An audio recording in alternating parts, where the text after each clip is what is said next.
Hi guys, and welcome to the final scenes of the Arthur, where we're going to get down to seriously getting this house prepared for Christmas. And tonight we're going to be looking at shingles. This is all open because I still have to fix this little piece. And I should paint it, and I'll probably paint it white underneath or cut something white to glue up underneath. Not sure yet. I still do have a little bit of this color of paint left, so we don't know yet what's going to happen. However, we did find a home for it.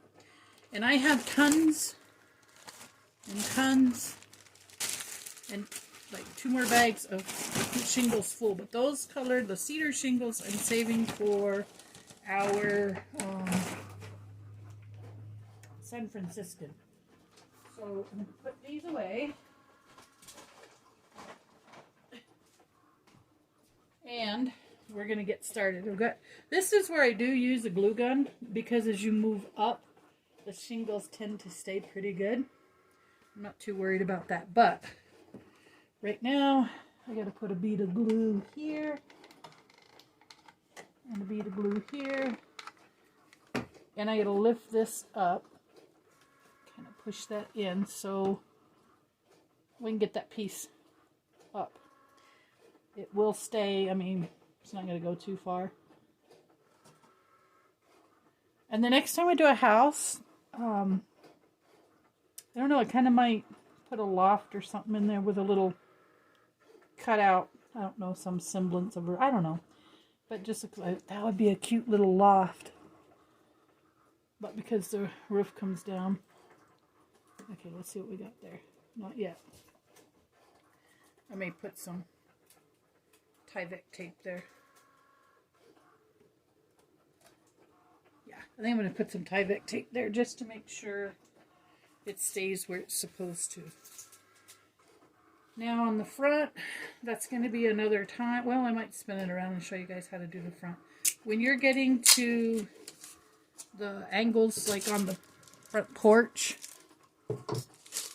when you got valleys and gables, what you do is, and if you don't have a special tool like I have, you just remember to cut them diagonal with a pair of scissors. So I have this tool and I have it set on 45. So when I go to cut the shingle, what did I do with my shingles? Oh, they're up here. Let's start with this pack. When I cut the shingles, and you always start from the bottom and go up. So I'm going to cut a shingle for here. I'm going to cut it at a 45-degree angle.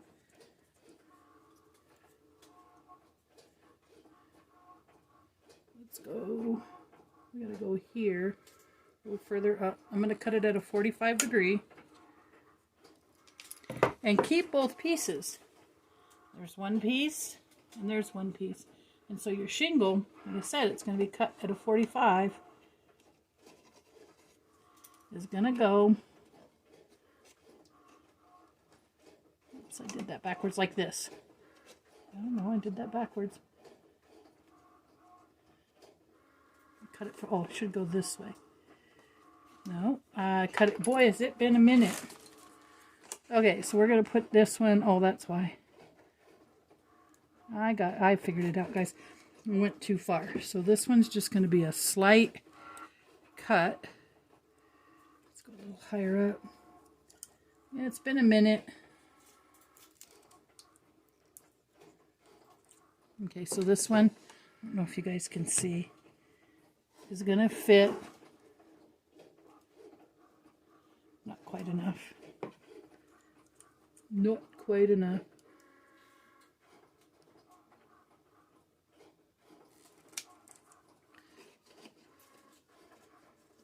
There we go. It's going to fit tight up against.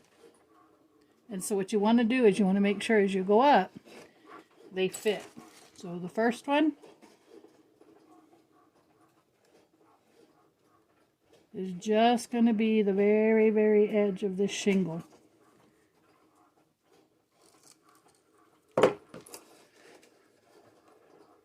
and it's going to fit flush, which is good. That one's fit, so we're going to just put a little bit of... This is where you really got to be careful with the glue gun, guys. I burnt my finger so bad one time that it looked like a burnt piece of flesh. Okay, so there you go. There's one.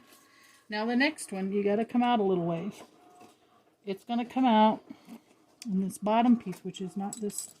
This is not a good piece. The bottom of this shingle should only overlap slightly. And so it doesn't go edge to edge like that. You don't want them even. So you might want to bring this one out. Cut this one at a 90. And just cut it slightly. Just cut a small piece off. And go right here. Now, like I said, they're barely going to overlap. So then this one will get a little glue. And I do mean a little glue because it's so easy to get burned. And what you're going to want to do is make sure if you get 12 on this side, if you get 12 on this side, then you're going to want 12 on this opposite side. However many rows you have here, you have here, you have here, you have, everything has, I mean, it doesn't have to match, but if you've got 14 rows on this side and you've only got 10 on this side, it's going to show. So keep in mind how close you are. Then at the top, once you've gotten all of this section roofed and you're all the way up to the top, then your edge, you're going to want to put something here. I'm going to use a dark colored piece of cardstock, probably black. And then these will go overlapping. The same thing, just barely overlapping, because however many you have on this side, you're going to want on this opposite side. And these will just overlap all the way across. But like I said, don't forget, work your way from the bottom to the top. And I'll show you once we get on the other side, because it's straight, how to overlap them so you've got a real shingle job. And I couldn't believe it the first time I put together a kit and I started in on the shingles. I had forgotten. And guess what I did from the time I was a teenager to was probably old enough to live on my own. I worked for my dad roofing houses. Can you believe it? Go figure, right? Okay, so we'll turn back around. I want to see if this is going to be hidden. Here's our piece.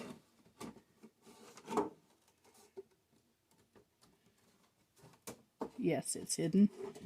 And so now we can secure this.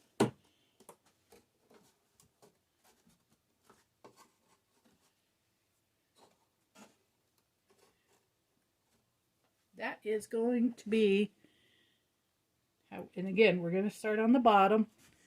See if we can get you down there. We're going to start over here and we're going to work our way across. All the way across. And when we get to this corner, there's going to be a little bit of an overhang. We'll cut that when we're done. So going across, and I'm probably only going to do 1 or 2 rows this evening, guys. Okay, so again, flush with the edge.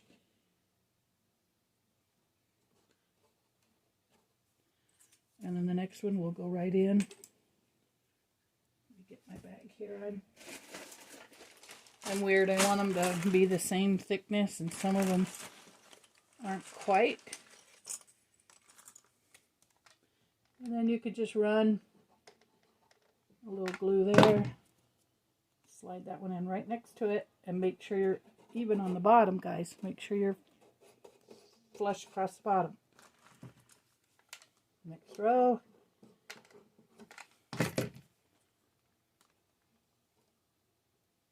And so you got a little bit of an overhang there. I'm not going to worry about that right now. I'll go in with my straight edge, my knife later, and I'll cut that off. I have learned not to be picky or to slow down and cut. It's easier to cut it later. Oh no, they want a glue stick. Alright, so here is, and I get these long glue sticks from the Dollar Tree. Alright, here's the next one. This is going to go right in. And because I can't keep it flush on the bottom, I'll keep it even with that first row. Alright, now we're going to put a little hot glue there and get that in there so it doesn't keep coming up.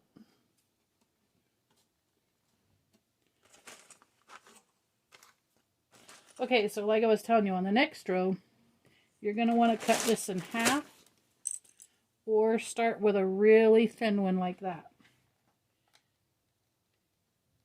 And you're barely going to want to overlap. I mean barely.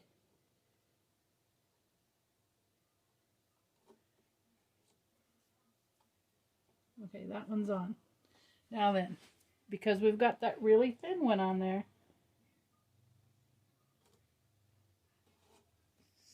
flush with the edge, we can start on the next one.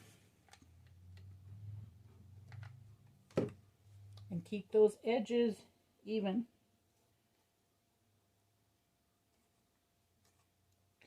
If you see, I've done this so many times, I'm okay with just eyeballing it, but you can go ahead, you can mark 1-inch lines and give yourself a little bit of hangover on the ends here. And a lot of your kits come with a shingle pattern to show you. And you could always cut out a pattern. You could take this piece, trace it out, say onto a brown paper bag, and you can glue the shingles on that brown paper bag using a ruler, measuring everything out, and then when you get it done, just glue it to this. But like I said, I'm comfortable enough to just do it this way.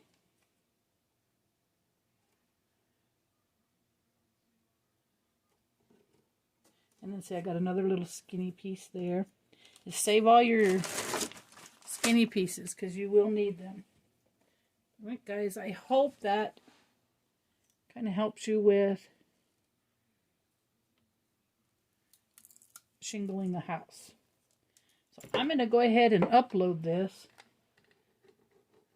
Like I said, I don't know if I'm going to finish up tonight, but I will get this guy roofed. We're on our way.